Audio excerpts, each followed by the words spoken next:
Buenos días, ¿cómo están? Qué gusto saludarles. Es martes 27 de junio del año 2017, última semana del sexto mes del año. El próximo fin de semana ya estamos en julio, 1 de julio, próximo sábado para ser exacto. Vean ustedes cómo avanza de rápido el tiempo, volando, como dicen, ¿verdad?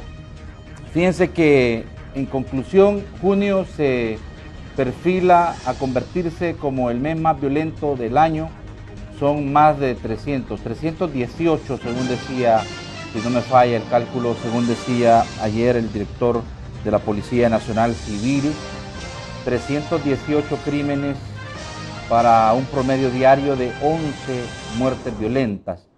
Sin embargo, y a pesar de todo esto, las autoridades continúan haciendo referencia a que en el acumulado del año, los 6 meses, digámoslo de esta manera, todavía la cifra de homicidios continúa en un dígito, 9 diarios, es lo que dicen ellos, y que por supuesto la reducción de los homicidios en lo general es evidente y significativa. Estos resultados, dicen ellos, del trabajo que están realizando a través de las medidas extraordinarias de seguridad. Pero vean, también hay que decirlo de esta manera, el repunte de junio, dicen ellos, obedece a una pugna interna entre una de las principales pandillas. Y en una buena parte también el tema de los enfrentamientos entre las autoridades y grupos criminales. Ayer entre Rosario de Mora y Panchimalco, un enfrentamiento de la FES con una especie de asentamiento que tenía en una montaña y deja como resultado 4 pandilleros muertos. Costó hasta hora de la noche, entrar muy tarde horas de la noche para poder recuperar los cadáveres porque la zona era muy escabrosa. Y ese ha sido el comportamiento. Entonces, ¿estamos frente a algo normal, natural, o en realidad podríamos enfrentar en los próximos días un incremento un poco más sensible de las muertes violentas? ¿Y qué deben de hacer las autoridades para poder enfrentar el fenómeno con el trabajo que ya están realizando? Digo, y si se puede ajustar la política de seguridad que se está desarrollando. Por otro lado, vamos a hablar también de la vinculación de clase política. Ven ustedes, ya prácticamente la gran mayoría de los partidos políticos están inmersos en la elección de sus cuadros, de la elección interna de quienes van a ser los candidatos a alcaldes y diputados, y por supuesto el llamado que han hecho las autoridades, que los partidos sepan elegir a quién llevan para que no tengamos problemas o no enfrenten dificultades como la que está atravesando el alcalde de Usulután, quien está siendo procesado por varios delitos relacionados con el financiamiento a grupos criminales de pandillas. Este es un caso fortuito, es la generalidad, esto lo hemos estado diciendo, un fenómeno que enfrentan en los gobiernos locales porque precisamente es en los territorios que estas personas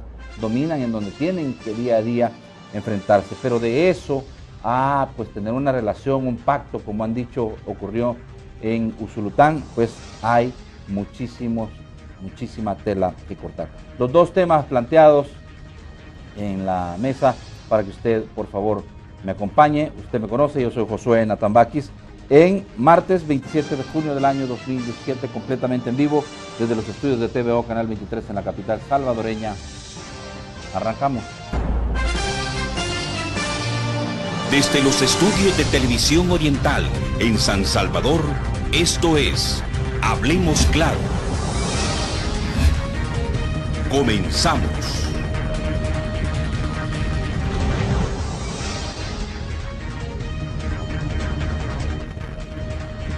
Bien, gracias a todos cada uno de ustedes. Son las 6:39 de la mañana.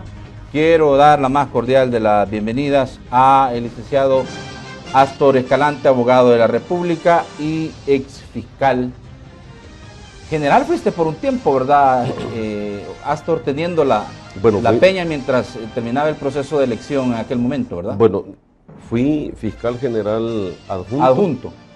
Luego fui fiscal general en funciones. En funciones, exactamente. Así le llaman. La verdad que no existe la figura como tal de fiscal general en funciones, pero en la práctica se estila que el que se queda teniendo la Peña, El como vos fiscal decís, general. es el fiscal general de la República en funciones, en actuaciones, Sí. y luego fui nombrado como fiscal general de la República por la Asamblea Legislativa, y luego una demanda de inconstitucionalidad presentada por un ciudadano. La Sala de lo Constitucional dijo que no se podía elegir 2 veces fiscal general por la misma Asamblea Legislativa. Exacto. O sea, y entonces declaró inconstitucional Eso fue lo que- el nombramiento, según el argumento de la Sala. Eso fue lo que ocurrió. Es cierto, haciendo un poco de de historia. En esto. historia y de remembranza en ese... Historia reciente, pues, porque realmente estamos hablando del año 2009 a la fecha. ¿No? Sí, tiene razón. Bueno, quiero decirte que habíamos ya confirmado la presencia también del licenciado Misael Rivas, docente de criminología, victimología y balística, decano de ciencias jurídicas.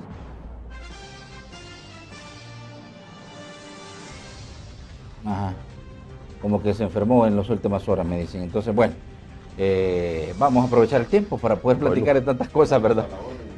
Saludos a Misael y que se reponga, ¿verdad? Sí, cómo no. Lástima porque habíamos el esquema para que pudieran participar ambos. Pero bueno, vamos a seguir. El programa continúa. Vamos a lo último, por favor.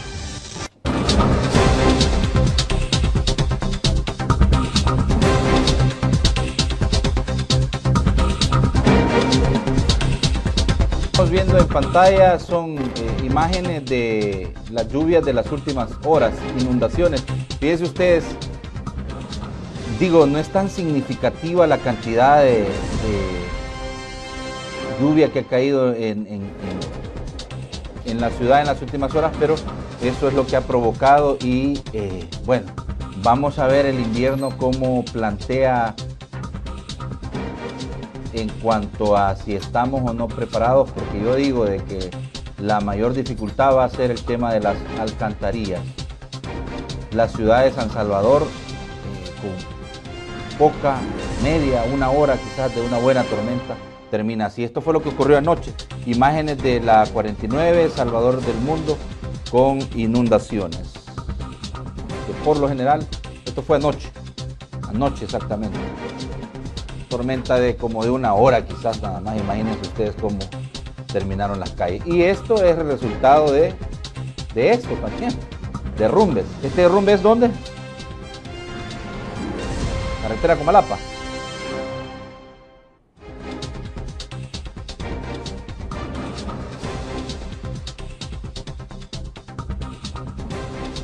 Déjame ver.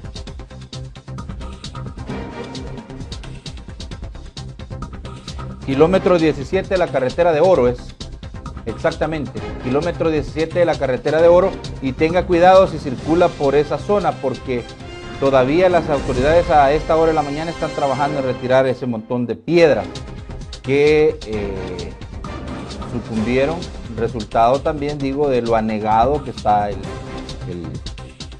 suelo. Entonces ahí está cabal, hay que tener cuidado. Un vehículo fue afectado por ese derrumbe, porque al parecer le cayó una roca, imagínense, usted va tranquilamente por la calle y le cae una roca de esa dimensión, pues sin duda que hay problema. Entonces, kilómetro 17 de la carretera de Oro,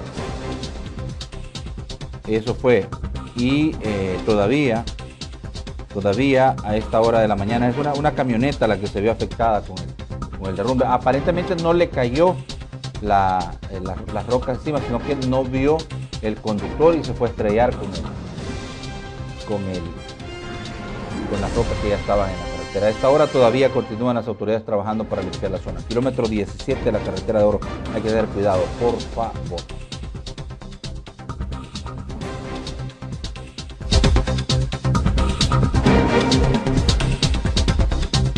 Vaya, vaya, llegó el nuevo Más y está más pulido. Bien, ahí está el periódico Más. Vaya a buscar un ejemplar, por favor.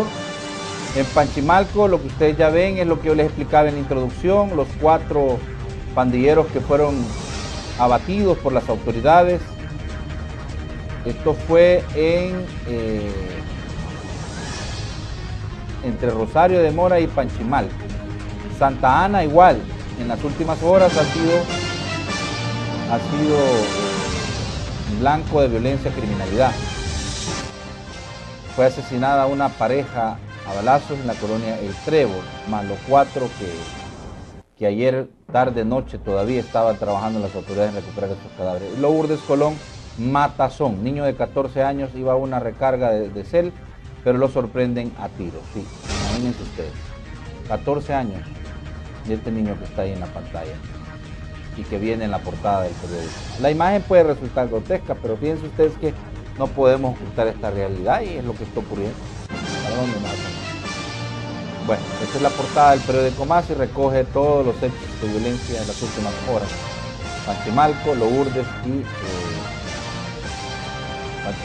Lourdes y Santa Ana.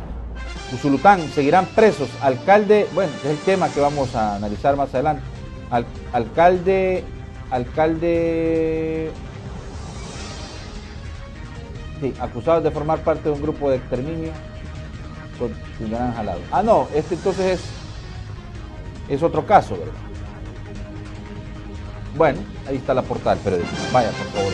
Y el resumen de la entrevista.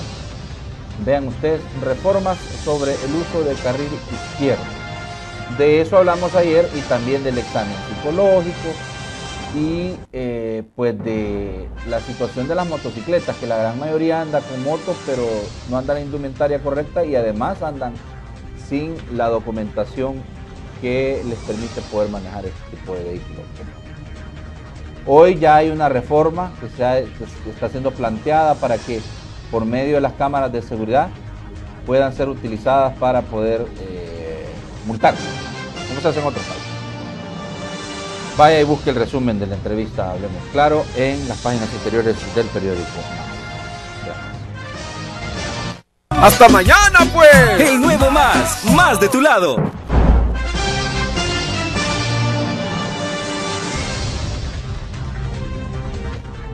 Astor, en las últimas 4 semanas, digamos, porque ya que nos quedan 3 días para que termine el mes de junio. Y a pesar del esfuerzo, digo yo, porque esto hay que entenderlo, yo insisto, no es que las autoridades no estén las autoridades estén de brazos cruzados. Sin embargo, hemos visto un fenómeno bastante, digamos, complicado, junio. Un incremento de las muertes violentas. Hay varias justificaciones de las autoridades, pero ¿esto crees tú es normal, estos repuntes, estos picos? ¿O en realidad la cifra, digamos, que tocó un piso y criminalísticamente hablando puede comenzar a subir? Bueno, mira, es normal porque denota que las autoridades, que el Estado como tal está haciendo su trabajo. Sí. Yo esas teorías que algunos quisieran como esgrimir que estamos en un Estado fallido, o en guerra, que la autoridad no tiene capacidad para llegar a determinados territorios, eso realmente no es la verdad. Puede llevar alguna connotación de interés la estructuración de un argumento de esa naturaleza, pero en esencia lo que ves reacciones de la delincuencia frente al actuar de las instituciones, de las autoridades. Desgraciadamente la comparación es ofensiva, pero cuando estás matando, digamos, a un animal, a una serpiente, por ejemplo, ajá, o a un alacrán, ese animal, digamos, da sus estertores, sí, recorcovea, sí, se mueve, sí. Si es un gato, hasta el dicho, ¿verdad? Lo dice, como gato panza arriba, Sí. pelea, lucha, y por supuesto que la delincuencia actúa de manera similar. Las acciones que tienen los delincuentes, por ejemplo, contra familiares de policías, de soldados, también es una muestra de eso. En esta, digamos, ola delictiva que tiene el país, hay que decir también que están muriendo justos por pecadores eventualmente.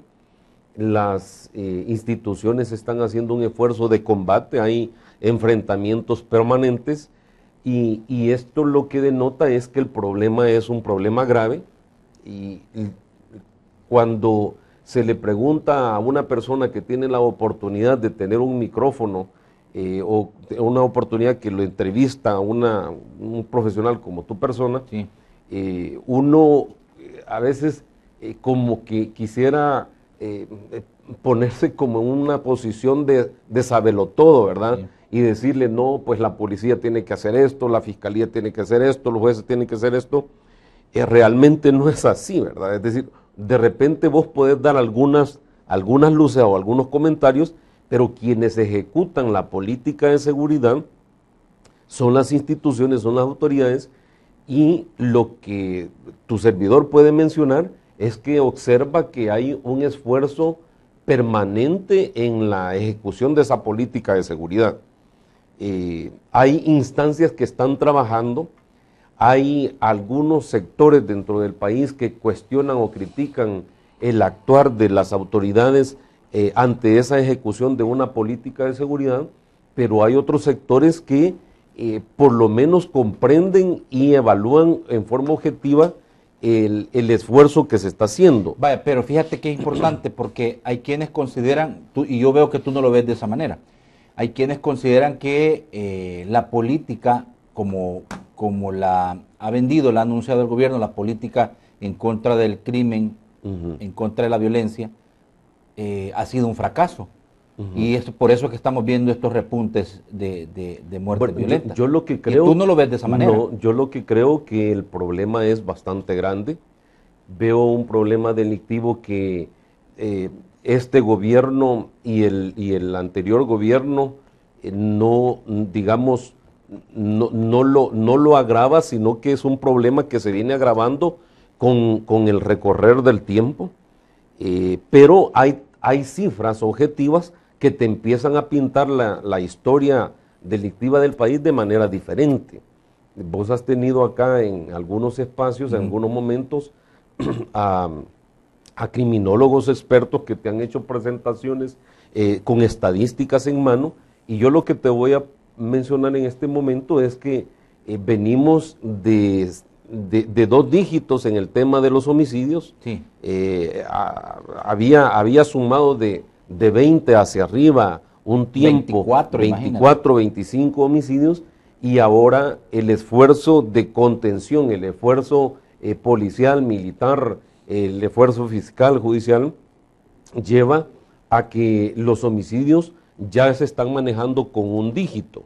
En ocasiones pasan del dígito, son 11, 12 o 14. En el acumulado del año, que ya vamos a escuchar al director de la policía, en el acumulado del año, dice el director, seguimos en un dígito, en 9. Y eso es importante. Pero en junio particularmente, sí, con 318 homicidios, ya sí estamos en 11, estamos en 2 cifras. Yo no quisiera explicar esto, no quisiera, porque habría que hacer un estudio muy, digamos, profundo en esto, pero en este mes también la delincuencia ha tenido golpes importantes. La delincuencia, digamos, es esa delincuencia que la ves a diario, esos delincuentes que, por ejemplo, tienen la valentía, entre comillas, de asesinar a un niño de 14 años, aquel delincuente que tiene la valentía, entre comillas, de asesinar a una jovencita porque no se quedó con él, sí, o porque fue su novia en un tiempo y después ella tuvo, digamos, otro novio, y viene, la mata y mata también al niño, ¿verdad? Ya producto de una relación que tiene con otra persona. Sí. Esa realmente no es valentía del delincuente, sino que esa es una cobardía que ese delincuente solo puede hacerlo en grupo, en forma individual no lo puede hacer. Entonces, junio se ha visto por parte de la autoridad policial y por parte del Estado operativos importantes que implican más de 100 capturas, más de 150 capturas, órdenes de allanamiento, etcétera. Hay que ver el proceso que sigue, pero los delincuentes también se sienten minados, se sienten golpeados, y por supuesto que los delincuentes reaccionan ante esto. en este combate ciertamente también se están afectando algunos derechos de personas que no tienen ni fu ni fa con la delincuencia. Y siempre se aprovecha, yo aprovecho la oportunidad siempre para hacerle el llamado a la Policía Nacional Civil, a la Fuerza Armada, a la misma Fiscalía, que no vaya a caer con su afán de combatir la delincuencia, y que no vaya a caer en, digamos, violar derechos, afectar derechos de personas inocentes, golpear a jóvenes estudiantes o personas trabajadoras que no tienen ninguna vinculación con los delincuentes. Que no se le vaya a ocurrir a la policía, por ejemplo, porque sospecha de un grupo de jóvenes, ponerle droga a algunos jóvenes y llevarlos y procesarlos y encarcelarlos. Pero son casos que los hemos estado viendo, pues. Sí, pero gracias a Dios que no han sido casos son hechos fortuitos, rutinarios, sino que han sido casos esporádicos. Esperaría yo que sean casos esporádicos y que no los elementos policiales ni los militares vayan a utilizar este esfuerzo que se está realizando y algunos malos elementos vayan a buscar venganza con algunos buenos vecinos o con algunos jóvenes por otras razones y enlodarlos, afectarlos, violarles derechos humanos, encarcelándolos cuando no han cometido hechos delictivos. O sea, tienen que combatir, por supuesto, la delincuencia y respetar a la ciudadanía honrada, ¿verdad? Escuchemos al director de la policía, porque yo tengo, bueno, el fiscal dijo ayer en la Asamblea Legislativa que iban 310 homicidios, algo así, creo que mencionó una cifra él. Pero bueno, escuchemos al director de la policía en referencia al repunte de las muertes violentas, de los asesinatos en lo que va casi del cierre ya del mes de junio. Hasta el día de ayer, en el mes de junio, hemos tenido un total de 318 homicidios. En junio del año pasado, hasta el día de ayer, teníamos 269. Es decir, han sucedido 49 más en el mes de junio. El año anterior habíamos tenido 2.993 y este año tenemos 1.722. Es decir, hay 1.271 homicidios menos que el año pasado. Esto significa una reducción del 42.5% en los homicidios. Vaya, fíjate, agregando eso, la cifra 318 homicidios, la cifra refleja 42 muertes violentas más que el mismo periodo de 2016, cuando hubo 268, lo que significa un promedio de 8 homicidios diarios. Sí. Esto es más o menos a lo que se está refiriendo el director de la policía, y con cuánto vayamos a cerrar, pues no sabemos. No sabemos, faltan 3 días aún. Lo que sí es que en junio hay un repunte bastante significativo. Bueno, pero ¿quiénes están muriendo, Astor? Esta es la pregunta. Sí, sí. Porque vaya, ellos dicen, el ministro de Justicia ha dicho que la justificación, reconocen el incremento de los homicidios en junio y dicen el repunte de homicidios de este mes se debe a la división de una de las principales pandillas por no reportar todo el dinero de las extorsiones. Eso es lo que aseguró el ministro. Pero fíjate, está bien que la policía diga eso, pero no solo es eso. Sí. Fíjate que están muriendo, por ejemplo, el cañicultor asesinado en Aguilares el fin de semana, sí, ¿verdad?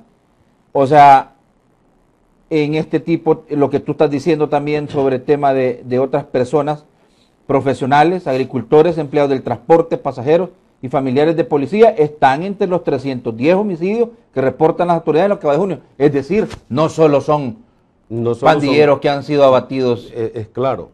Por su misma estructura y por enfrentamientos con la policía. Bueno, entonces, los delincuentes tienen, digamos, están enfrascados en el tema de la extorsión principalmente.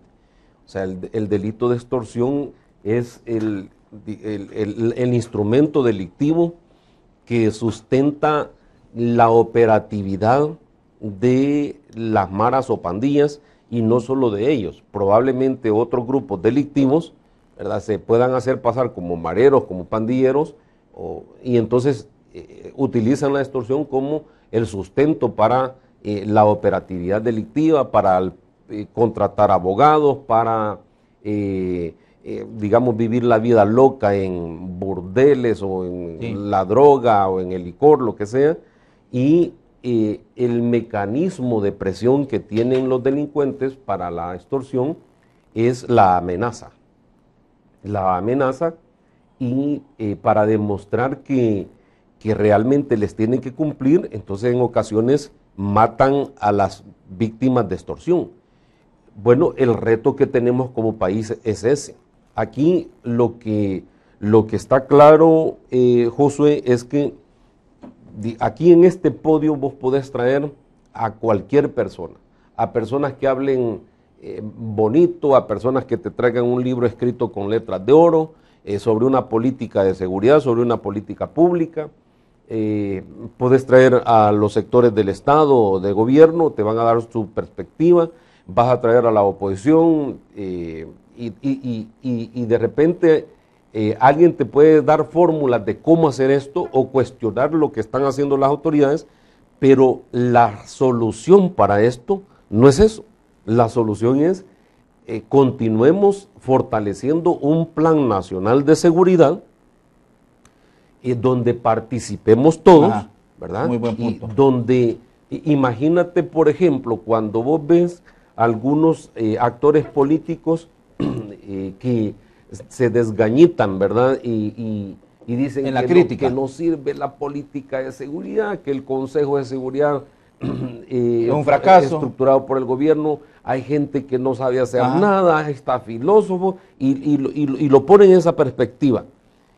Yo quisiera ver a ese que está criticando y ponerlo como director de centros penales, quisiera ponerlo como director de la policía, como viceministro de seguridad, como ministro, para ver si él de la noche a la mañana trastoca esta realidad delictiva y la vuelve un manjar de bondades por parte de toda la ciudadanía. No, la delincuencia tiene factores criminógenos, factores dentro de eso está el tema de la pobreza, el tema de la exclusividad, el tema de la marginación, el tema del desempleo, el tema, por ejemplo, de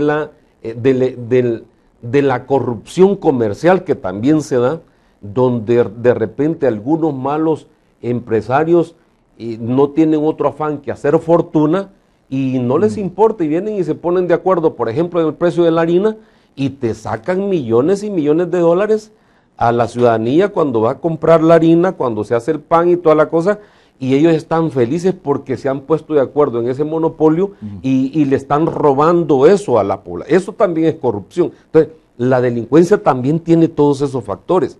Yo he escuchado, no soy amigo de la señora embajadora de los Estados Unidos, por supuesto la respeto mucho, pero estoy muy atento a su trabajo y la embajadora, por ejemplo, felicita el trabajo del Consejo de Seguridad y hay actividad, digamos, desplazada, hay recomendaciones importantes que el Consejo de Seguridad le está dando al Estado, al órgano ejecutivo, al órgano judicial, al órgano legislativo, para mejorar la seguridad del país. Es decir, hay diferentes actores e instituciones que están trabajando para la seguridad. ¿Qué tenemos que hacer entonces?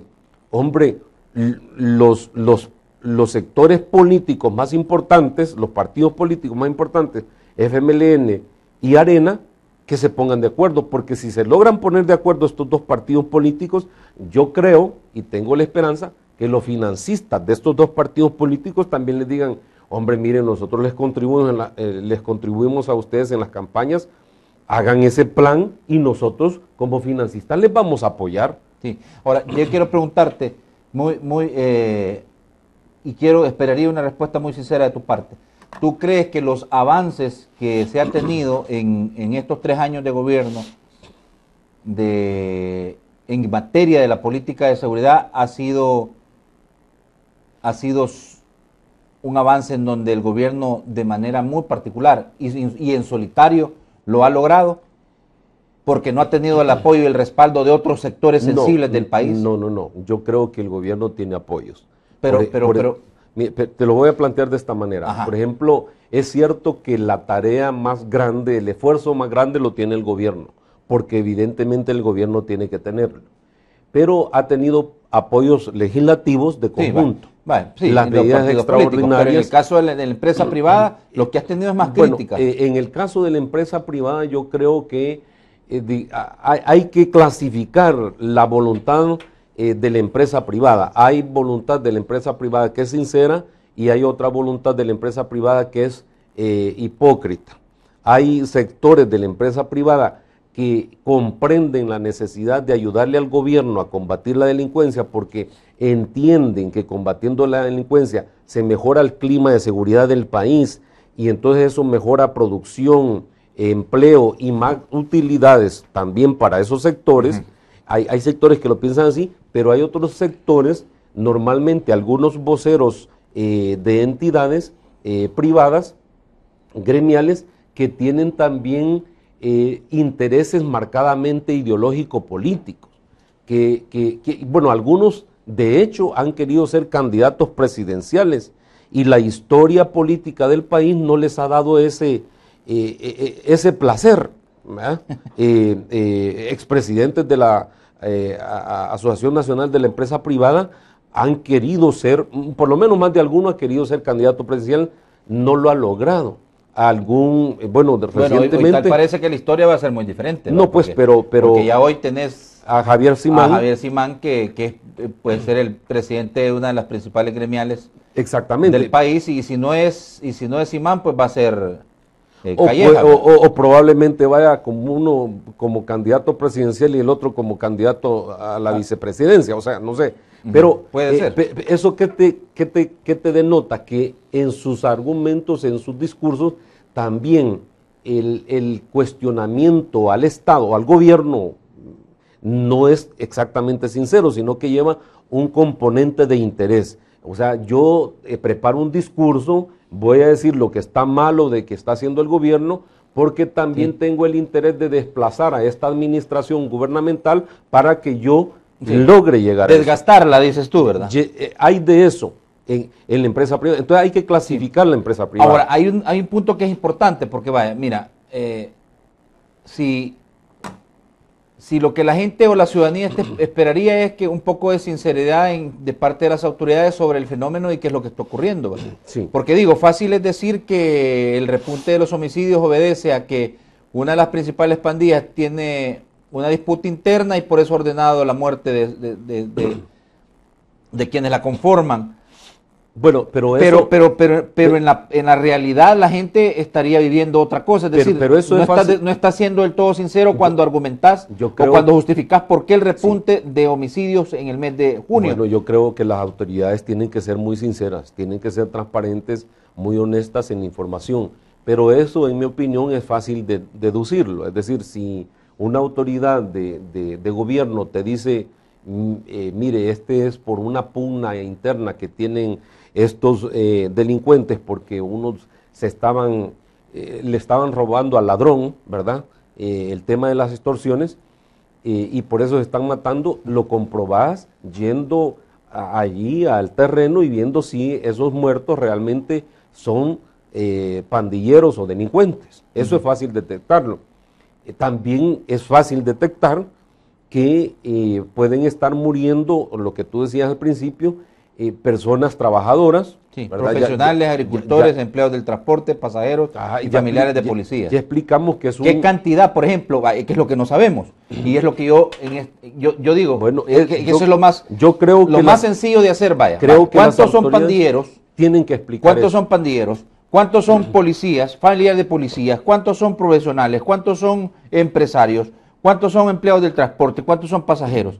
¿Cuántos son...? Tú, de esta manera, graficás y decís, así está el panorama y esto es lo que tenemos, pero no lo hemos visto. Creo que ese es el reto que tienen las autoridades, explicar eso, y el reto permanente es evitar que en esta ola delictiva o en este clima delictivo que puede tener el país, caigan más personas honradas que los maten los delincuentes. Es decir, muchos sectores, y siendo sincero, no siendo hipócrita, si yo te pregunto a vos en privado, le pregunto a los camarógrafos, amigos, ¿y ustedes qué prefieren? ¿Que maten a un delincuente o que maten a un panadero, a una señora que echa tortillas, a una señora que echa pupusa? Ah, que maten al delincuente, vamos a decir todos, siendo sincero. Entonces, el esfuerzo que tiene que hacer la autoridad con la Constitución en la mano, con las leyes en la mano, con los procedimientos, es librar esta lucha venciendo a los delincuentes y preservando la seguridad de la gente honrada en nuestro país. Ese es el esfuerzo. Sí, bueno, vamos a ver a ciencia cierta cómo cerramos el... Que no es fácil eso, no es comida, decirlo es fácil. Hacerlo es... Bueno, aquí el sector privado vino y presentó a Giuliani. Por eso, mira, que es una de las críticas, que gran cantidad de piso que le pagaron a Giuliani y nada de los insumos que recomendó retomaron. Pero hay hipocresías de por medio, ¿verdad? De repente ya en los discursos públicos se dice, es que no me hicieron caso porque yo les traje a Giuliani y no agarraron los argumentos o los planteamientos de seguridad. Es mentira, si este señor trajo algunas recomendaciones, parte de esas recomendaciones, yo las he visto que se están ejecutando. Si es que el tema de combatir la delincuencia no es que vayas a Plutón, a Marte o a todos los sistemas planetarios que están apareciendo. El tema de combatir la delincuencia es el tema de prevención, el tema de la represión del delito, el tema de la rehabilitación del delincuente, el tema de la reinserción del delincuente. Una política de seguridad es eso.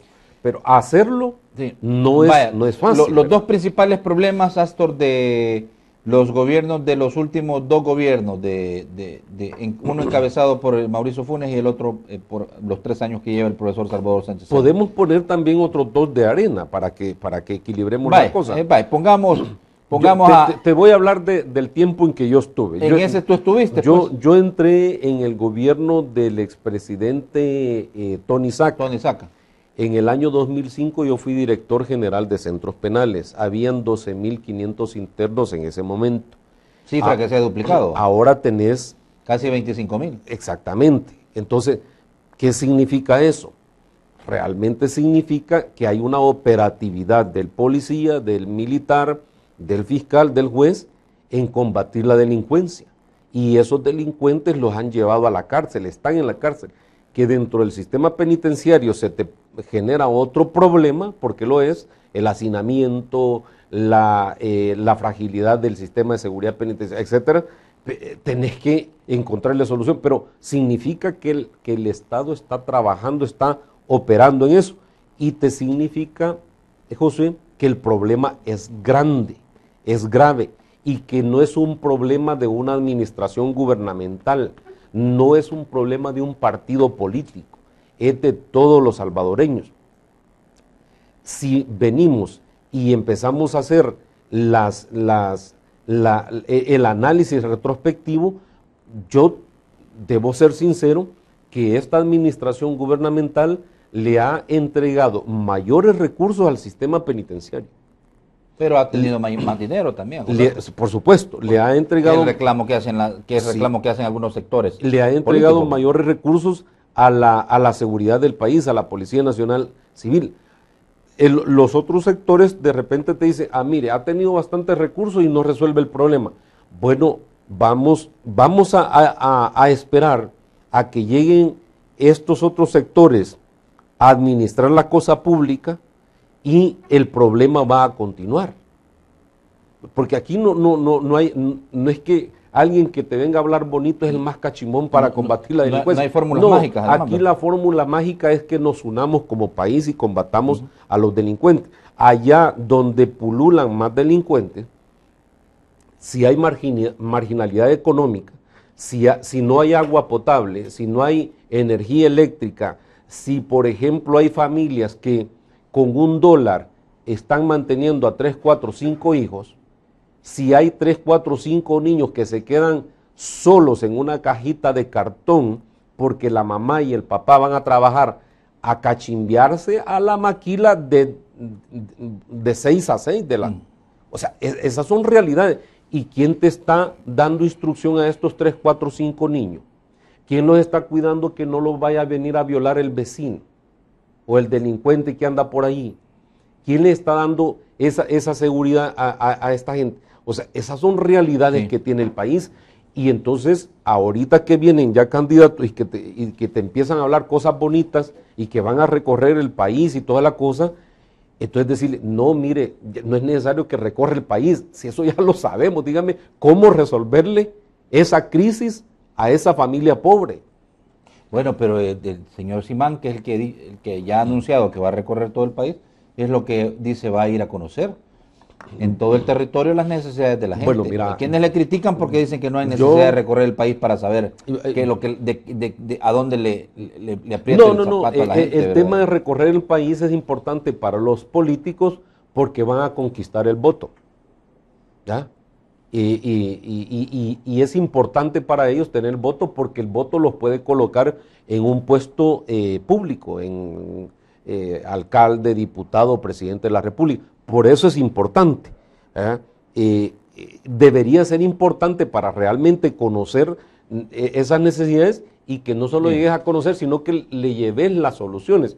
Pero fíjate, por ejemplo, yo lo he dicho, de repente hay algunos sectores que lo critican a uno, digamos, el futuro del país y mejorar el futuro del país atraviesa por mejorar las condiciones de la clase media y de la gente más pobre. Y esto, los que me escuchan esto, que no vayan a pensar que es lucha de clase, no, esto es una realidad también pragmática, es decir, si le mejoras el salario a la clase media, las condiciones de clase media, a la gente más pobre, ¿y dónde vas a ir a comprar tu saquito, Natán? Tu trajecito, vas a ir a morir al mismo lugar donde te lo proveen. ¿A quién le vas a generar más utilidades? Al que tiene más recursos que vos. Es decir, crece la clase media, crece la clase pobre y crece la clase alta, si lo queremos ver en una estratificación social. Entonces, yo creo que es de sentido común. Aquí no hemos resuelto problemas históricos en el país y esos problemas históricos han generado también delincuencia. Te pongo un problema histórico que hemos tenido, el tema de la migración.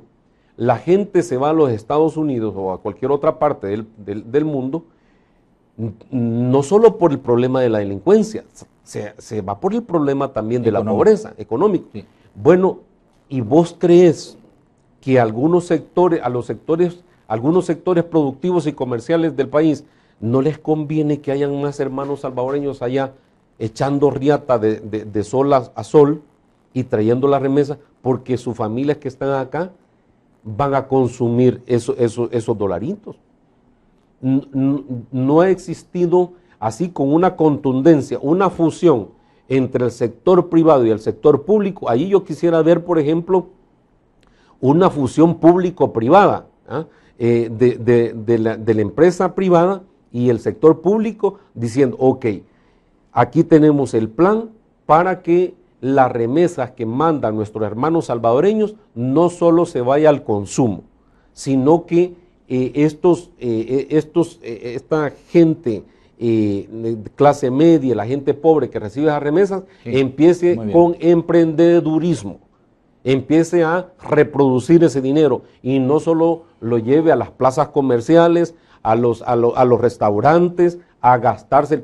Algunos sectores comerciales les conviene ese nivel de consumo. O sea, hay que arreglar varios temas en el país. Muy bien, mira, está clara tu planteamiento. Mientras no haya unificación y mientras no haya esfuerzo conjunto. Mientras no nos sinceremos. Exacto. Mientras no dejemos de lado la hipocresía. El político, por ejemplo, tiene que encantar. La misión del político es encantar y enamorar y cautivar a la población para que la población le dé su voto. Ese es el trabajo que hace el político. O sea, pero debe de trascender el político a decir, bueno, no solo voy a encantar, no solo voy a convencer a que me den el voto, sino que voy a llegar a resolverle las necesidades a esa población que tanto, que tanto requiere, pues que tanto, digamos, necesita salud, necesita educación, necesita, mira las calles que tenemos. Aquí hay una falta de solidaridad también, aquí también todos se lo queremos dejar, o que lo haga el alcalde o que lo haga el MOP, ¿verdad? Y por ejemplo, yo he visto en centros comerciales que, mira, no te dan ni siquiera ganas de llegar porque hay unos juracos, hay unos, como que es la luna, ¿verdad? Como que es Marte los hoyos, y esta gente no les alcanzará las utilidades para comprar unas bolsitas de cemento o irse allá al río a traer unas piedritas y arreglar esta calle que está toda hecha leña. Calles en colonias que antes eran bastante distinguidas, aquí nomás cerca encontrás unos grandes hoyos y los vecinos ni fu ni fa, ¿verdad? O sea, yo creo que todos tenemos que hacer algo para resolver los problemas cotidianos que tenemos. Sí. Sí, bueno, insisto, está claro tu planteamiento. Mientras no haya unificación, mientras no haya el respaldo de todas las fuerzas vivas del país, muy difícilmente se va a poder ir de verdad combatiendo el tema de la violencia y la criminalidad de manera más efectiva de como lo está haciendo hasta este momento el gobierno. Vamos a ir a la pausa, regresamos a hablar un poco, Astor, de la visita que hizo el fiscal general ayer a la Comisión de Legislación y Puntos Constitucionales para abordar el tema de la ley de extinción de dominio y los supuestos vacíos de ley que este cuerpo legal tiene. Y él decía ayer que la reforma a la ley de extinción de dominio es riesgo si se lleva a cabo. Él estaba diciendo que no está de acuerdo en que se reforme la ley de extinción de dominio y quiere que se siga aplicando tal y como está. Y dejamos para el final el tema de el involucramiento de políticos en actividades ilícitas. Sí, como el tema de Usulután, con la situación de este supuesto pacto que este alcalde llevó a cabo con los grupos criminales de esa zona para porque primero que lo llevaran a ganar la silla edilicia. Bueno, esos son temas de hipocresía, ¿verdad? Y digamos, ¿cuál es la misión, cuál es el deseo de un ciudadano llegar y sentarse en la silla edilicia, como vos decís, ser alcalde y estar columpido con los delincuentes? ¿Cuál es el afán? Sí. ¿Cuál es el ego? Lo abordamos más adelante. Pausa, regresamos.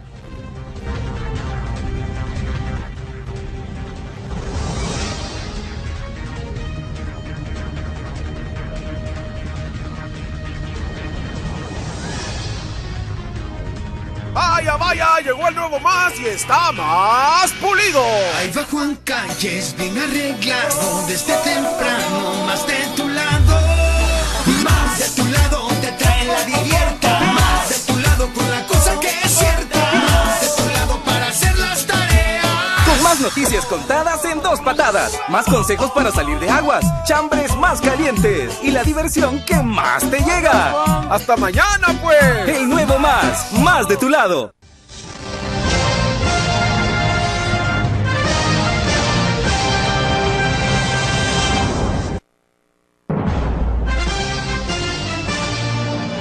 Bueno, ayer en el seno de la Comisión de Legislación y Puntos Constitucionales se acordó que se prepare una propuesta de redacción de la reforma. Fíjate, esto y a pesar de que el fiscal general de la República les dijo que exactamente qué es lo que dice el fiscal general. Dice, Que no se ve un riesgo de fortalecer el crimen y poner en desventaja regional al país si se reforma el artículo 76 de la Ley de Extinción de Dominio para evitar que los bienes incautados pasen al Consejo Nacional de Administración de Bienes, CONAB, sin el aval del afectado. Según el fiscal general Douglas Meléndez y el ministro de Justicia y Seguridad Mauricio Ramírez Landaverde, la propuesta podría limitar el accionar oportuno y concreto de las autoridades que estamos luchando contra el crimen. Esta reforma podría fortalecer de alguna manera el crimen, podría ser un mensaje tomado de esa manera. Eso es lo que advirtió el fiscal general en la Comisión de Legislación y Puntos Constitucionales. Pero aquí vamos al tema, ¿verdad? De la constitucionalidad, la legalidad de este cuerpo legal. ¿En qué sentido? Lo último que ha pasado es lo que le pasó a la familia del expresidente Francisco Flores, ¿verdad? Pero hay otros procesos en donde lo que se advierte es que las personas no han sido vencidas en juicio. Oídas y vencidas en juicio, y aún así se les aplica la ley de extinción de dominio quitándoles sus bienes. Bueno, yo te voy a hacer una confesión con esto de la ley de extinción de dominio. El primer impulsor de esta ley de extinción de dominio fue tu servidor. Ajá. Yo era viceministro de Seguridad y Justicia. No me dejará mentir algunos diputados de la Comisión de Seguridad y Combate a la Narcoactividad, que me reuní con ellos en varios momentos. El coronel Almendaris, que siempre ha hecho aportes en materia de estructuración de leyes, y con otros diputados, con Rodolfo Parker, con diputados de Arena, etcétera, y diseñé un esquema que no es que creamos un superproyecto, sino que tomamos de base justamente el tema de la ley colombiana de extinción de dominio, y lo que hicimos fue salvadoreñizar ese proyecto. El proyecto al principio iba un poco más, digamos, más elemental, más básico. Yo siempre he creído que una ley que le pones mucha letra confunde las cosas. Yo estoy de acuerdo en que se le quite los bienes a los delincuentes, pero que se diferencie exactamente qué bienes le vas a quitar. De repente hay algunas personas que pueden ser investigadas de algunos hechos delictivos y no vas a llegar a quitarle, a un empresario, por ejemplo, a quitarle absolutamente todos los bienes a ese empresario, justificando que estás implementando la ley de extinción de dominio. Si, por ejemplo, lo ilícitamente obtenido por ese empresario o por esa persona son $10,000, llega a quitarle los $10,000. Sí, que es lo que estaba diciendo Mario Tenorio ayer en la sesión de la comisión. Bueno, cuando se ha aplicado la ley, se le ha aplicado a toda la masa de bienes sin analizar exhaustivamente qué debe hacerse sobre bienes, que debe de hacerse únicamente sobre bienes de origen ilícito. Yo te digo sinceramente, las instituciones, si es que existe, las instituciones tienen que explicar, y te voy a poner el ejemplo del expresidente Flores. Deben explicar las instituciones si ciertamente lo que le han extinguido o que le está en proceso de extinción es lo que realmente el expresidente Flores se le acusaba de los $10 millones venidos de Taiwán y que etcétera, etcétera, o si están agarrando, digamos, extirpándole, por así decir, quitándole bienes que ya le pertenecían a la familia. Pero es que aclaremos una cosa, ¿vale? O sea, cuando vienen y deciden, vamos a... Porque si vamos a hacer eso, mira, yo en el pasado y en el presente, a mí de repente me llaman algunos empresarios. Te voy a poner un ejemplo. Me llamaban empresarios diciéndole, Astor, fíjate, tengo una preocupación, no voy a mencionar quién era el empresario, con el tema de las licencias. Y que viene el abogado fulano de tal, y que me va a hacer un allanamiento, y necesito que me vengas a mi almacén a ver ese problema en este momento. Entonces, y llegaba y efectivamente, bueno, aquí tiene un problema de licencia, vaya, compre la licencia porque tiene licencias chafas, ¿verdad? Esa era mi recomendación. ¿Ha cometido un delito? Sí lo ha cometido. Resuelve en el proceso administrativo, no llega la policía, no lo llegan a capturar. Pero si, por ejemplo, viene una teoría de la implementación de la ley de extinción de dominio de forma radical y arrasadora, va a llegar donde ese dueño de ese almacén, no voy a mencionar nombre, sí, y le va a quitar los almacenes acá y fuera del país que tenga, pues. O sea, me parece irracional. O sea, ahora, entonces no, decime, ¿vos estás de acuerdo o no? No, decime claramente, ¿vos estás de acuerdo en la manera en cómo se está aplicando la ley de extinción de dominio? No, para nada. No, te voy a mencionar otro caso. El tema de esta gran bulla, gran escándalo que se ha hecho de este señor Adán Salazar. A mí en lo personal no me parece que le lleguen y que le hayan quitado absolutamente todos sus hoteles, sus bienes. Me parece que no. Si a este, primero habría que ver de qué delito lo están acusando. ¿Es lavado de dinero? Ok, díganme cuánto dinero ha lavado. O sea, mire que lavó 2 millones, 25 millones, entonces quítele 25 millones de dólares. A un funcionario público que lo acusen de peculado o negociaciones ilícitas, ¿cuál es el dinero que peculó? O sea, ¿cuál es el dinero que se apropió? Bueno, el expresidente Flores le decían 10 millones de dólares. Ok, vamos a tocar esos 10 millones de dólares. Pero ¿cuánto puede valer una casa, una hacienda? Yo no sé si la hacienda que tuvo una persona ha sido tenida lícita o ilícitamente.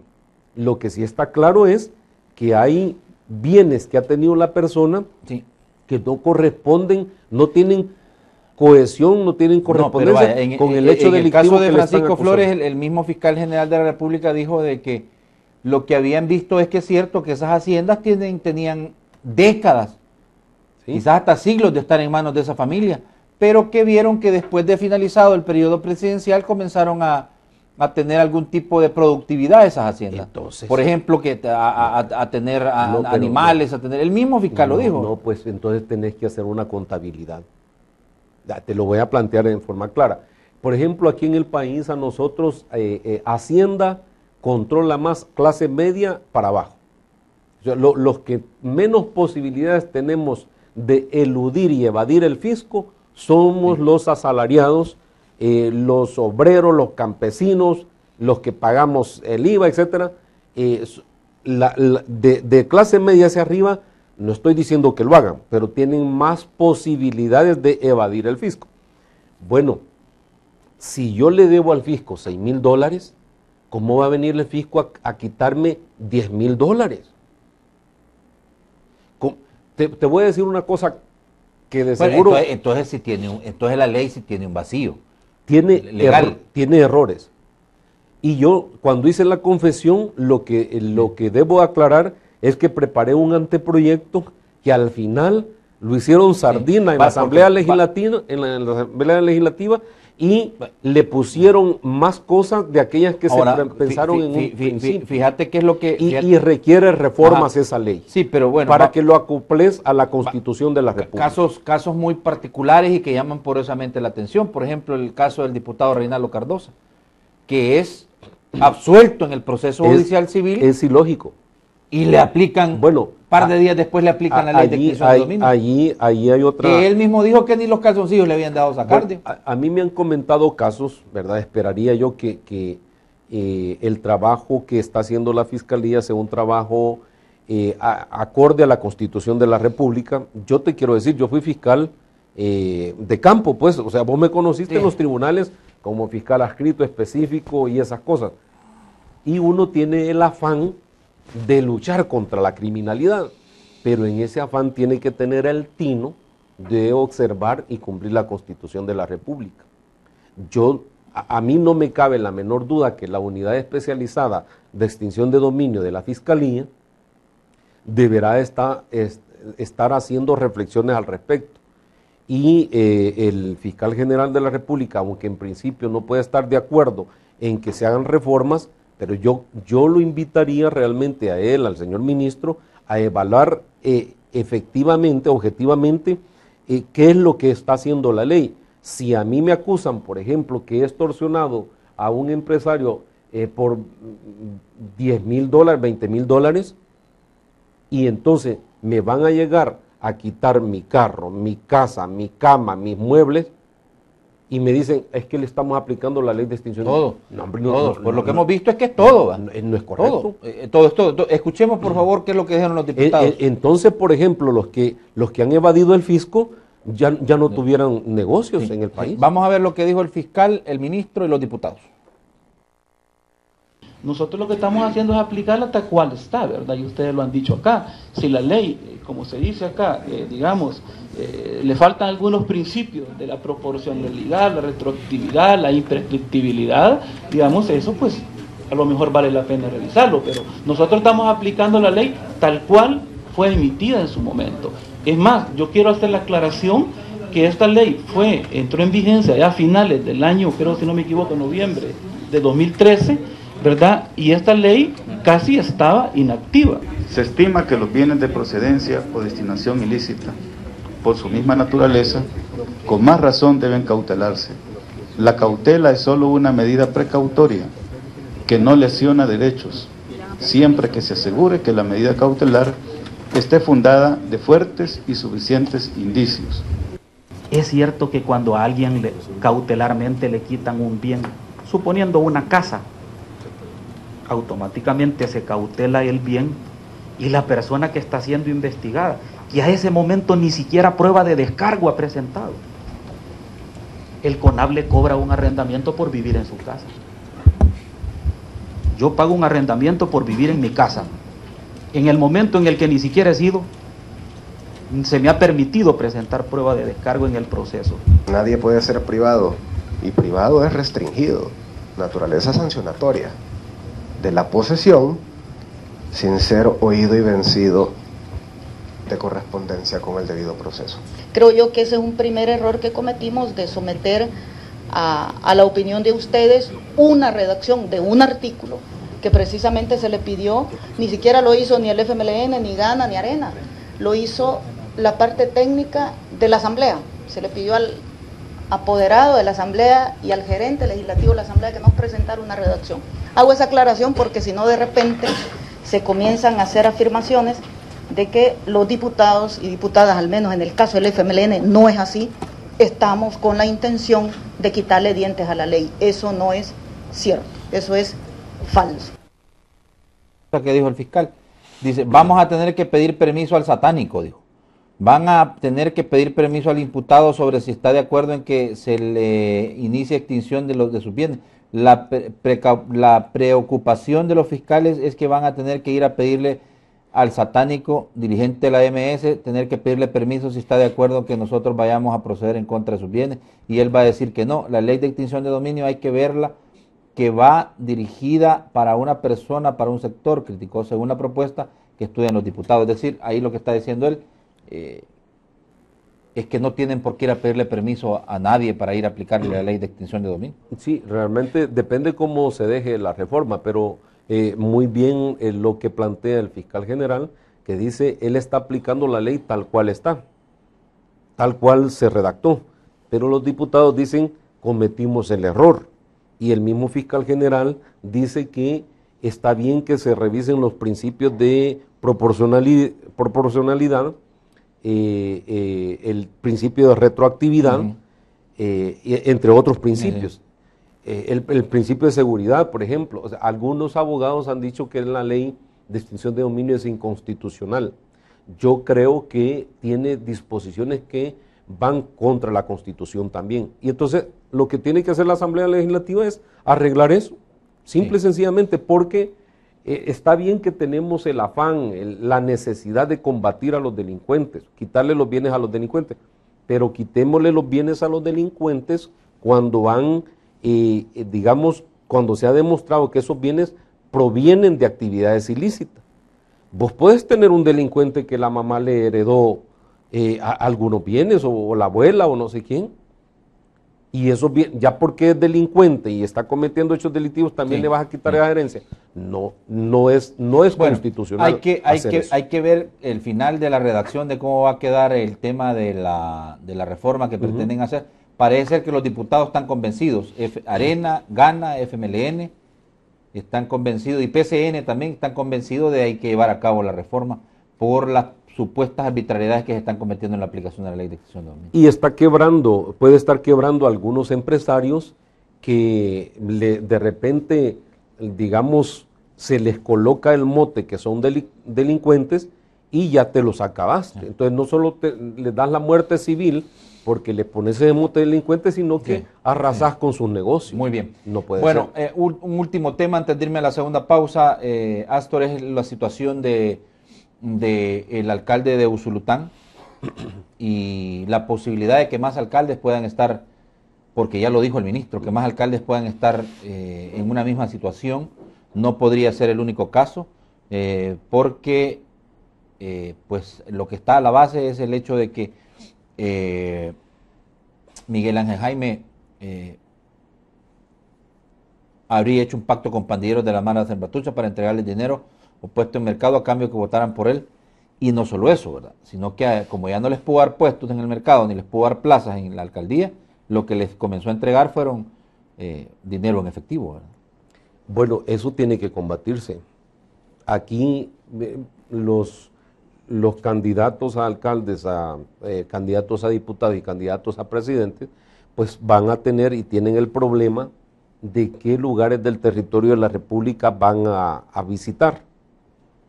Y si dentro de esos lugares hay delincuentes, pues lo que tiene que hacer la policía y la Fuerza Armada, la Fiscalía, los jueces, es combatir a esos delincuentes y limpiar esas zonas. De tal manera que el candidato a alcalde, a diputado, a presidente, no tenga, digamos, ni mayores preocupaciones para ingresar, ni riesgos para ingresar a esas zonas. Eso es el deber ser, eso es lo que debería de suceder, pero también los candidatos, pues hombre, allí tienen que despojarse de ese ego, o sea, del afán al poder. No solo sucede aquí en el país, sucede en el mundo. Bueno,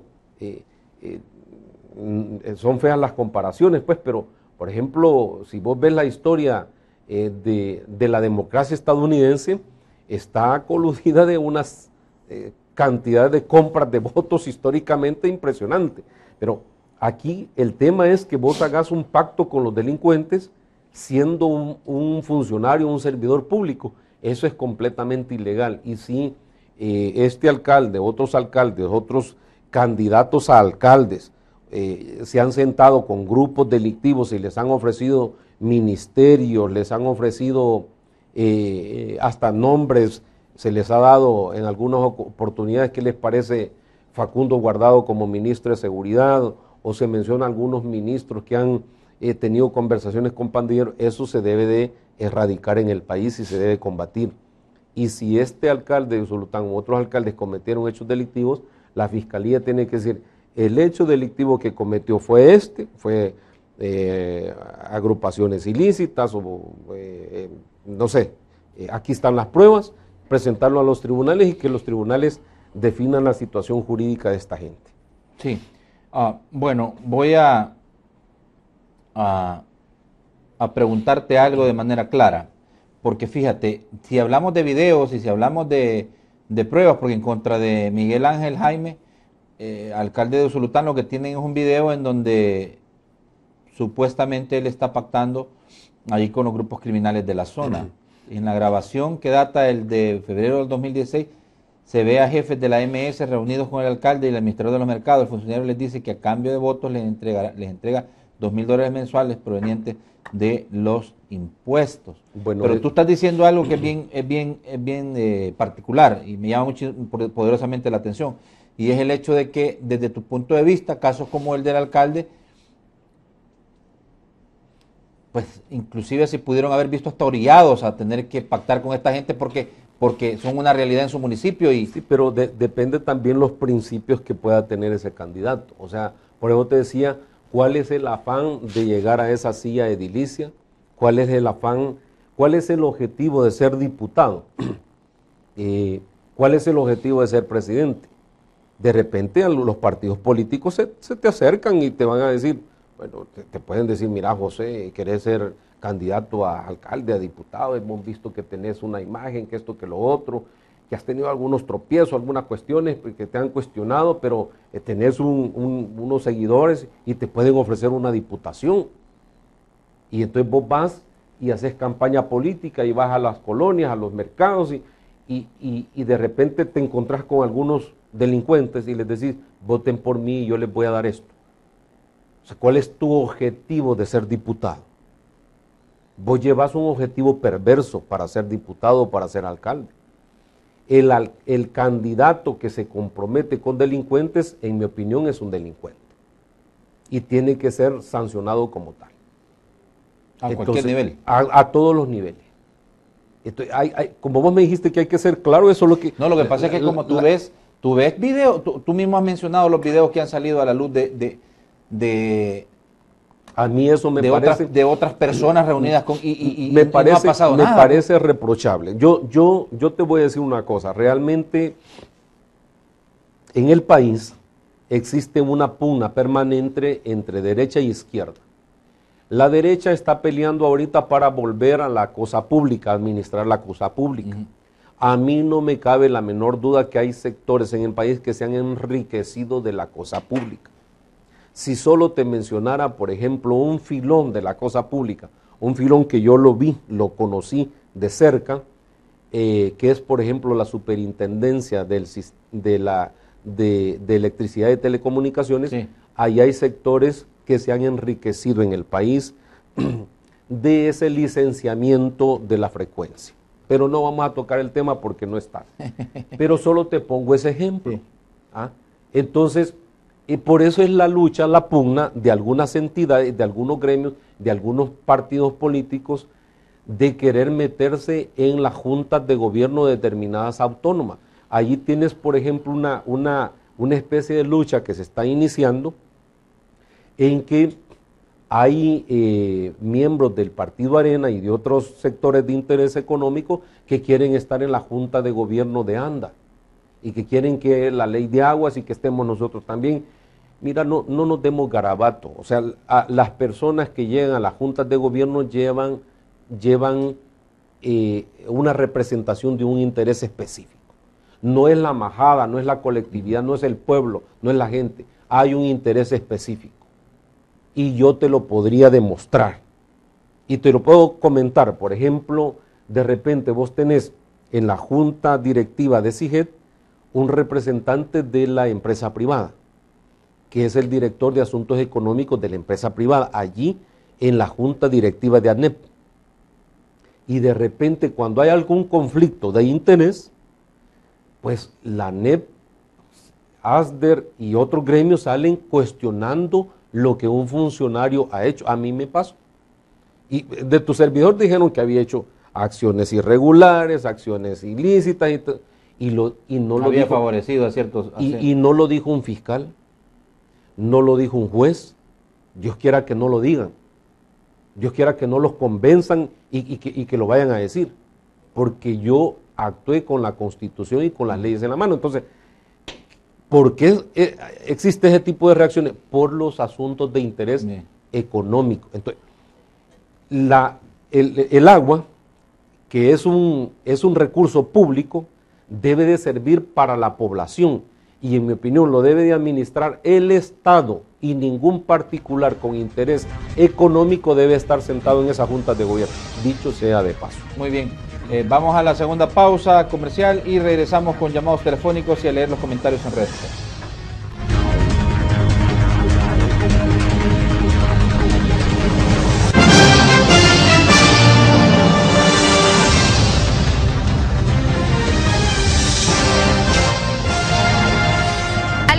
Tu superación montando tu propio negocio, aprendiendo estilismo y colorismo profesional en el Instituto Superior de Cosmetología Gustavo Adolfo. Cursos impartidos personalmente por Gustavo Adolfo y personal altamente calificado. Infórmate al 2515-0459 y 2124-0174 y consulta por nuestros horarios.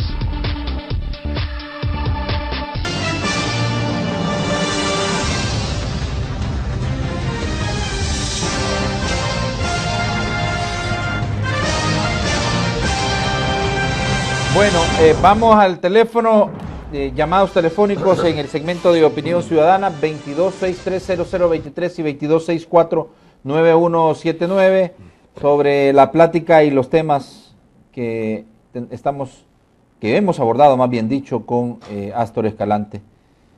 Y los comentarios también que nos están llegando, los voy a leer más adelante. Buenos días, su comentario y de dónde me llama. Buenos días, Natán, te hablo acá en El Salvador. Adelante, amigo. Sí, quería darte una mala noticia, de que me estaban diciendo de que el Canal 8 en su noticiero lo van a cerrar. Y una oportunidad te dije a ti que el gobierno pues está cerrando todos los medios de comunicación escritos y bueno, toda la gama de prensa, y no digamos lo que se refiere a noticias. Tener mucho cuidado, pues, si estamos dispuestos a defenderte a ti y a Domínguez del Canal 8. Gracias. Bueno, buenos días. ¿Tenemos más llamados? Buenos días. Bueno, esto es lo que ha trascendido sobre el tema de Rafael Domínguez y su programa de la mañana, que entiendo ese espacio era auspiciado y manejado por su persona. El Canal 8 entiendo yo que es del Estado, ¿verdad? Y el Canal 10 es del Estado. Entonces, el Canal 8 ya no es del Estado. Le fue entregado a la iglesia. A Ágape. Sí, pues, pero es del Estado. Es que la frecuencia sigue siendo del Estado. La autorización para explotarla es de Ágape. La frecuencia son ¿Tenemos del llamado? Estado. Buenos días, su comentario y de dónde me llama. De San Salvador. Adelante, amigo.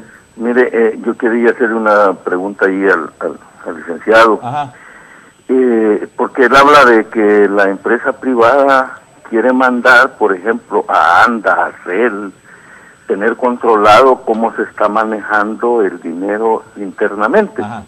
Yo creo que es correcto, sí, porque la empresa privada es la que tiene que controlar cómo se están manejando sus impuestos, ¿verdad? Otra cosa que yo tengo una duda y quiero hacer una pregunta que me la conteste. Toda persona que recibe un sueldo lo hace de lo que invierte el empresario. O sea, ya sea el gobierno o privado, recibe dinero de lo que el empresario invierte. Oiga bien la palabra, como la dije. El empresario invierte, porque es de la manera que tanto los trabajadores del gobierno como trabajadores de la empresa privada reciben el dinero que los empresarios invierten. Que por favor me diga de qué otra manera reciben dinero los que trabajan particularmente. Muy bien. Buenos días, su comentario y de dónde me llama.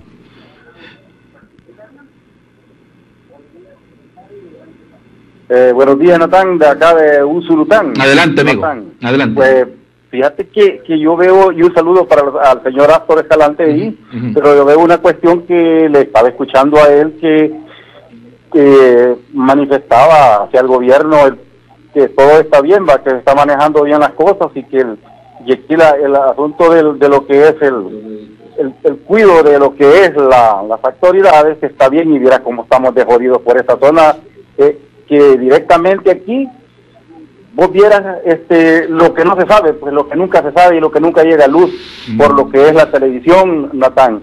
Y yo te voy a decir una cosa, Natán, acá las calles están hechas pedazos, están todas jodidas, y aquí directamente nosotros no somos los que tenemos que arreglar las calles, y a nosotros nos dan el pisto, se lo dan al Estado, pues, ¿me entendés?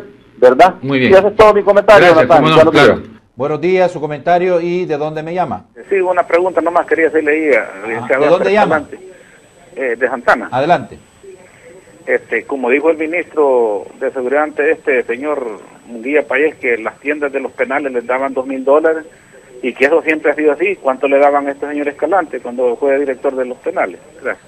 Bueno, ya vas a responder, porque en efecto eso fue lo que dijo el ministro. Inclusive dijo que a él le pasaban $2,000 también de las tiendas, ¿verdad? Si querés te contesto ya. Vaya rápido, por favor. Mira, a mí no me daban nada de eso. ¿De las tiendas? De las tiendas. Y si digamos, hay evidencia de que a mí me han entregado algo fuera de mi salario, pues que se pruebe, ¿verdad? No sé si te puedo empezar a contestar. Sí, como no, pregunta. Por favor, con el tema del señor empresario que llamó, con todo respeto le digo que eso es tener una visión miope de lo que es la carga impositiva del Estado. Digamos, el Estado, los impuestos, él en pocas palabras dijo que solo los empresarios son los que le dan los impuestos para que funcione la cosa pública. No es cierto. O sea, la riqueza que genera un país no solo la genera el empresario. Eso es tener una visión de capitalismo extremo y radical en el país, de explotación, digamos, una visión de explotación. Es decir, la riqueza de una nación se genera ciertamente con lo importante de la inversión del empresario, se genera con el trabajo. Es que creo yo, Astro, que lo que quería decir es que vaya, que los salarios que reciben los funcionarios públicos provienen de los impuestos. De los impuestos que pagan. Por supuesto. Entonces, entonces, digamos, si no se los va a pagar, por ejemplo, los empresarios directamente, tome, aquí está, y yo lo voy a... O sea, es lógico, pero no provienen los impuestos solo de los empresarios. Los que más pagan impuestos en el país son clase media para abajo. Y el IVA. Exactamente. Y el IVA que todo el mundo se lo clavan con el IVA. Eso hay que decirlo Cada vez claramente. que compras hasta un churro iba el IVA. Como un refresco de soda iba el... Bueno, guste o no guste, los que más pagan impuestos es clase media para abajo. Sí. Los menos privilegiados. Bueno, Buenos días, su comentario, ¿dónde me llama? Hay un análisis de la UCA que dice eso justamente. Buenos días. Adelante, amigo. Gracias, buenos días. Llamamos de San Salvador. Adelante. Sí. Fíjese que yo estaba escuchando lo que decía el señor Astor con respecto a los alcaldes.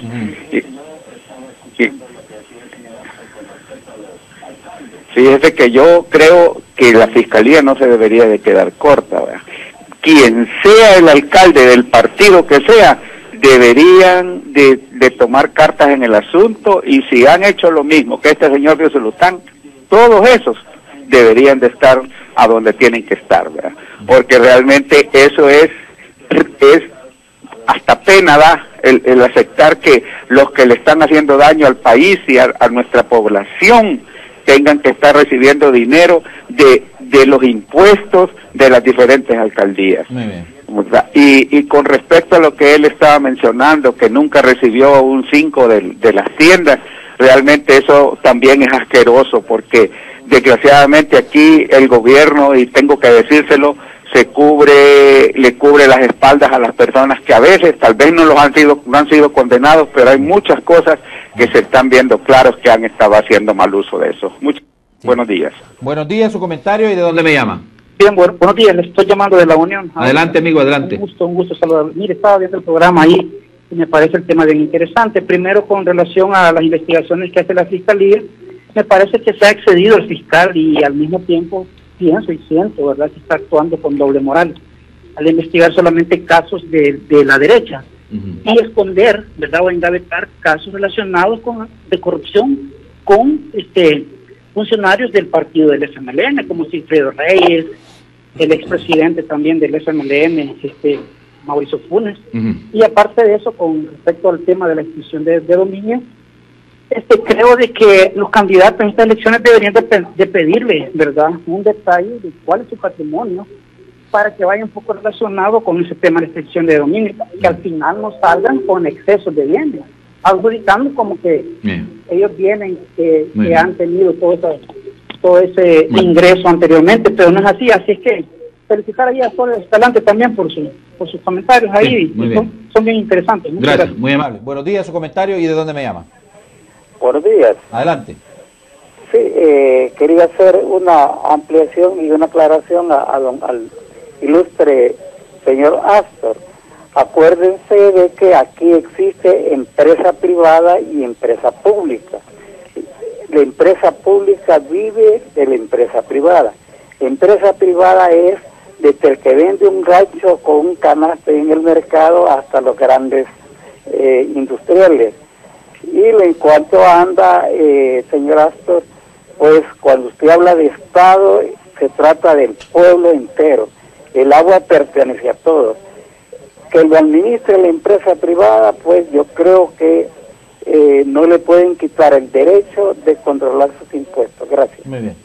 Perfecto. Comentarios en redes sociales, en @elinformante. Ernesto Segovia dice: a los salvadoreños honestos no nos queda claro más bien dicho, que todos los diputados y sus altos dirigentes se quieren blindar de sus delitos. Dice.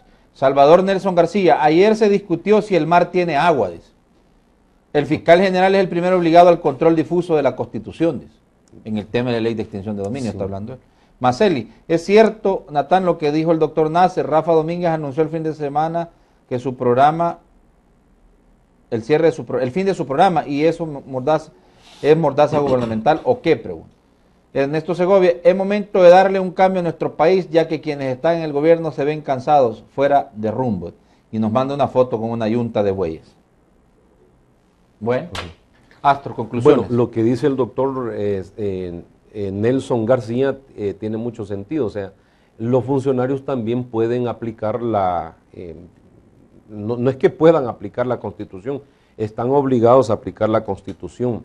Es decir, si un funcionario de repente examina que una ley puede ir en contra de la Constitución, creo yo que con un razonamiento, con un argumento, ese funcionario puede decir, esta parte de esta ley no la voy a aplicar porque va en contra de la Constitución. Y creería yo que, por ejemplo, las personas que hayan sido afectadas o que sean afectadas con esto, pueden recurrir a la Sala de lo Constitucional planteando sus demandas, temas de amparos. Ya hay, por ejemplo, en el tema de la ley, también demandas de inconstitucionalidad, y la Sala tendrá que resolver. Reitero el tema, es decir, aquí el país no hay sectores que sean dueños del país, el país es de todos. El no reconocer que, por ejemplo, todos pagamos impuestos y que todos le damos los impuestos al Estado, es tener una visión de, perdonen que lo diga de esta forma, una visión de finquero, ¿va? O sea, los dueños de la finca y vos sos el capataz. Yo creo que hay que tener una visión un poco más democrática de cómo se paga. Es cierto que el empresario le paga al empleado, pero el empleado le vuelan el IVA, ¿verdad?, de su salarito y ya le queda menos. Astor Escalante, licenciado Astor Escalante, te quiero agradecer grandemente la deferencia a participar esta mañana en la entrevista, y bueno, lamentando que Misael Rivas pues se enfermó, está indispuesto de salud, y entonces eso le impidió que pudiera compartir contigo. No, al contrario, agradecerte a vos y al canal, agradecer a los televidentes y pues desearle salud al colega Misael. Muy bien, perfecto. Mañana el análisis semanal sobre el Estado de la Nación. Seguimos trabajando en la semana y el tiempo sigue avanzando, así que los espero en punto de las 6:30 de la mañana. El reprise de la entrevista Hablemos Claro esta noche a las 10, por favor acompáñenme, y nos vemos el día de mañana, mitad de la semana, con el análisis semanal sobre el Estado de la Nación. Por favor, como todas las mañanas le digo, piense, analice, tome las mejores decisiones, que para eso es la entrevista Hablemos Claro. Buenos días para todos.